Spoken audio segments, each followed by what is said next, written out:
Hello everyone, welcome to my channel defence guidance. तो आज हम लोग बात करने वाले हैं एयरफोर्स 2022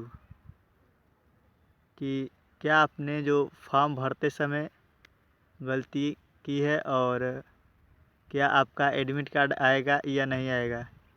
तो आज हम आपके सभी डाउट क्लियर करेंगे।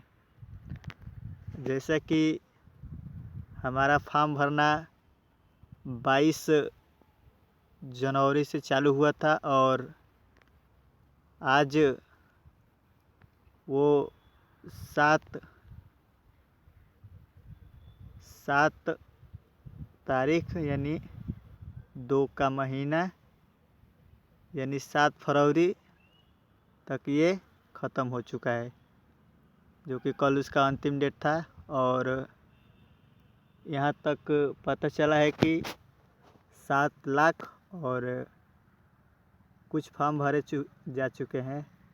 तो आप लोगों को पता होगा कि 7 लाख और 20 या 25 हज़ार के आसपास फार्म भरा गया, तो ये बहुत है। और आप लोगों को पता ही होगा कि हर 6 महीना पर एयरफोर्स का फॉर्म आता है, जिसमें से केवल 5,000 के आसपास बच्चे सिलेक्ट होते हैं और फार्म भरा जा चुका है 7.5 लाख के आसपास।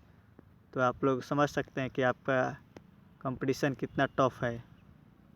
तो आप लोग जमकर अपना तैयारी कीजिए और जो भी डाउट है आप कमेंट कीजिए, हम उसका रिप्लाई देंगे कि आपने फॉर्म भरते समय कौन सी गलती की। आपका फॉर्म सबमिट हो चुका है और आपका एडमिट कार्ड आएगा या नहीं आएगा, तो आप कमेंट कीजिए, हम उसका जवाब देंगे।